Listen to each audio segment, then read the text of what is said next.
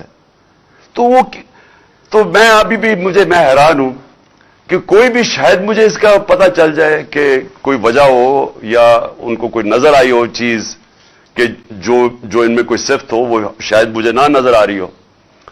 لیکن میں آخر میں آج اپنے سارے پاکستانیوں سے مخاطب ہوں. دیکھیں, یہ جو وقت ہے اس کے اندر آپ ساری قوم کو میں کہہ رہا ہوں, آپ نیوٹرل نہیں ہو سکتے.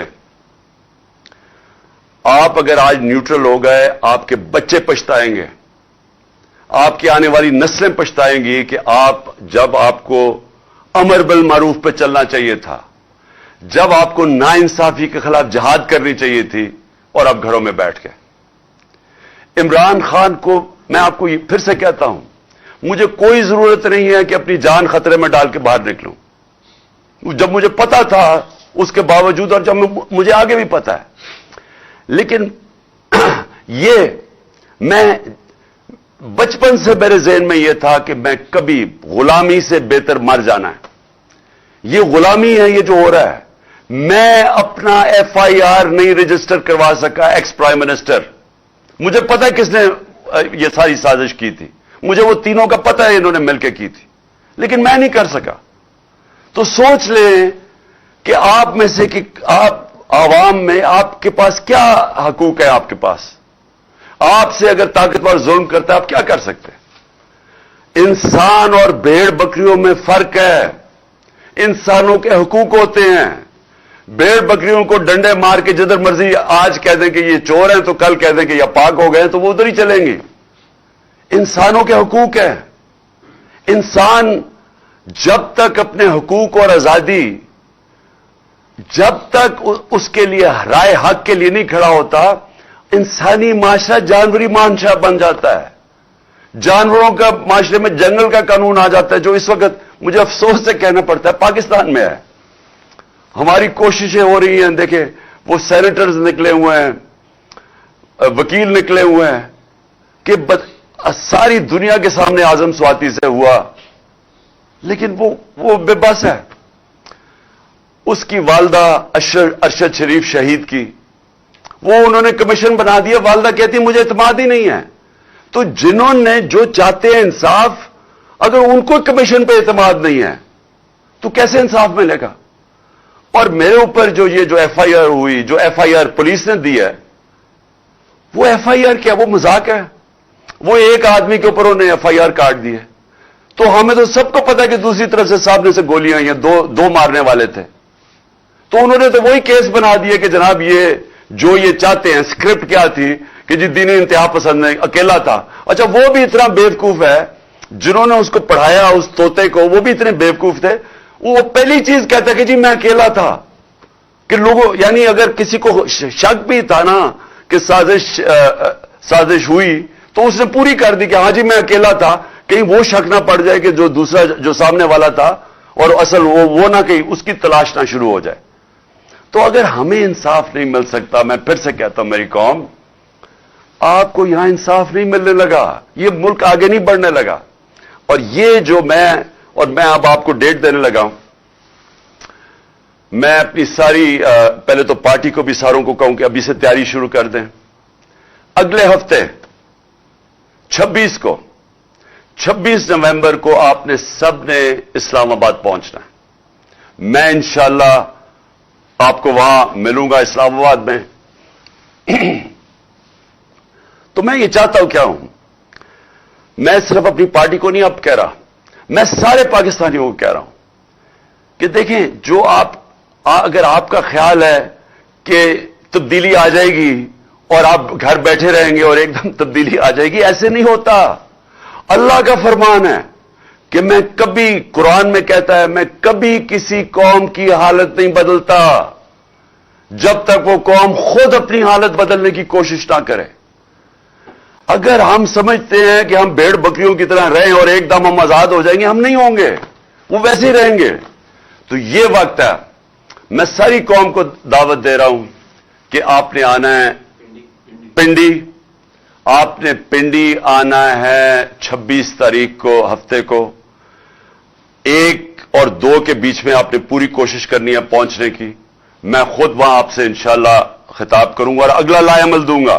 یہ تحریک رکنے نہیں لگی، میں آپ کو اگلا لائے عمل دوں گا. اور میں اپنے سارے جو طاقتور حلقے ہیں، میں آپ کو صرف ایک چیز کہنا چاہتا ہوں، جس سے مرضی آج پوچھ لیں، آپ کے پاس طاقت ہے، آپ کی ذمہ داری ہے، جس سے پوچھ لیں، بزنس مین سے پوچھ لیں، پروفیشنل سے پوچھ لیں، اکانومسٹ سے پوچھ لیں، کسی سے بھی پوچھ لیں. اگر کوئی آپ کو کہے کہ سوائے ایک حل کے، صاف اور شفاف الیکشن، اس کے علاوہ کوئی دوسرا حل نہیں ہے آپ اس دلدل سے نکلنے کا جدھر انہوں نے 7 مہینے میں ہمیں لے کے جا رہے ہیں، اس کے علاوہ کوئی راستہ نہیں ہے. ان کے پاس کوئی پلان ہی نہیں ہے. کوئی پوچھے تو صحیح کہ آپ کا روڈ میپ کیا ہے؟ ملک جو تیزی سے نیچے جا رہا ہے، جو باہر کی دنیا اب سارا اعتماد کھو بیٹھی ہے، کون سا روڈ میپ ہے آپ کے پاس؟ ان کے پاس کوئی روڈ میپ نہیں ہے. 7 مہینے میں جو روڈ میپ نظر آیا وہ صرف اپنی چوری بچانے کا ہے. سو لہذا ساری قوم ادھر آئے گی اور ہم ڈیمانڈ کریں گے ایک چیز، صاف اور شفاف الیکشن.